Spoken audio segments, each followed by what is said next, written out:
സുർബിയാൻ ബിരിയാണിയുടെ റെസിപ്പി ആയിട്ടാണ് വന്നേക്കുന്നത്. നല്ല അടിപൊളി ജ്യൂസി ആയിട്ടുള്ള ബിരിയാണിയാണ്. അപ്പോൾ വീഡിയോയിലേക്ക് പോയാലോ. ആദ്യം തന്നെ നമുക്ക് മസാലകളൊന്നും ഉണക്കിയിട്ട് പൊടിച്ചെടുക്കാനുണ്ട്. അപ്പോൾ ഏതൊക്കെയാണെന്ന് നോക്കാം. 4-5 ഗ്രാമ്പു വേണം, 4 പട്ടയുടെ ചെറിയ കഷ്ണം, 1 സ്പൂൺ നല്ല ജീരകം, 7 ഏലക്ക, 1 സ്പൂൺ കുരുമുളക്, 2 സ്പൂൺ മല്ലി, 1/4 ടീസ്പൂൺ പെരിഞ്ജീരകം. സവാള ഒന്ന് മുരിച്ചെടുക്കേണ്ടതുണ്ട്. അതിനായിട്ടൊരു പാനിൽ ഓയിൽ ചൂടാക്കാൻ വെച്ചിട്ടുണ്ടായി. അതിലിട്ട് നമുക്കൊന്ന് വറുത്ത് കോരി എടുക്കാം. നല്ല ഗോൾഡൻ കളറാവുന്ന വരെ ഒന്ന് വറുത്തെടുത്താൽ മതി, അധികം മുരിക്കണ്ട. ചൂടാക്കാൻ വെച്ച മസാല നമുക്കിനി ഒന്ന് പൊടിച്ചെടുക്കേണ്ടതുണ്ട്. അതിനായിട്ട് മിക്സിയുടെ ജാറിലേക്ക് ഇട്ട് കൊടുക്കാം. പൊടിച്ചുകൊണ്ട് വന്നിട്ടുണ്ട്. ഇനി ഇതിലേക്ക് നേരത്തെ മുരിച്ച് വെച്ച സവാള ഇട്ട് കൊടുക്കാം.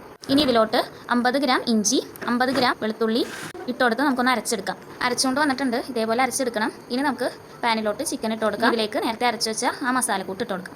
2 ടീസ്പൂൺ കട്ടത്തൈരും കൂടി ഇട്ട് കൊടുക്കാം.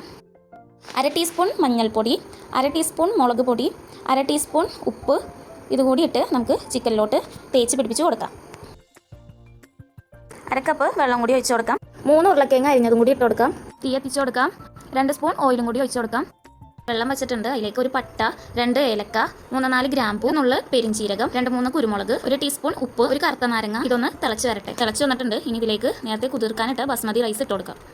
ഒരു സർവ്വസുഗന്ധിയുടെ ഇലയും കൂടി ഇട്ട് കൊടുക്കാം. ഇതിട്ട് നല്ല പ്രത്യേകമാണോ രുചിയൊക്കെയാണ്.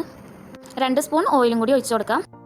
60% മാത്രം വേവ് വേണ്ടുള്ളൂ. വെന്ത് വന്നിട്ടുണ്ട്. നമുക്ക് കോരിയെടുക്കാം. ഇനി നമുക്ക് വേവിച്ച് വെച്ച ബസ്മതി റൈസ് പകുതി എടുത്ത് നമുക്കൊന്ന് നിരത്തിയിട്ട് കൊടുക്കാം. പകുതി ഇട്ട് കൊടുത്തിട്ടുണ്ട്. ഈ സവാള പൊരിച്ചത് മേലെ ഇട്ട് കൊടുക്കാം. ബാക്കിയുള്ള റൈസും കൂടി ഇനി ഇട്ട് കൊടുക്കാം. നേരത്തെ ഇട്ടതുപോലെ സവാള പൊരിച്ചത് മേലെ ഇട്ട് കൊടുക്കാം. പാലിൽ കുറച്ച് മഞ്ഞൾപ്പൊടി കലക്കിയതും കൂടി ഒഴിച്ച് കൊടുക്കാം. ഇനി നമുക്ക് മുടി വെച്ച് നമുക്കൊന്ന് ചെറിയ തീയിൽ വേവിച്ചെടുക്കാം. ആയിട്ടുണ്ട്. നമുക്കൊന്ന് തുറന്നു നോക്കാം. ആഹാ, നല്ല അടിപൊളി മണമാണ് വന്നത്. ഒരു രക്ഷയില്ല. നല്ല അടിപൊളി ബിരിയാണിയാണിത്. എല്ലായിടത്തും ആ മസാലയുടെ ടേസ്റ്റ് എല്ലാവരും ട്രൈ ചെയ്ത് നോക്കണേ.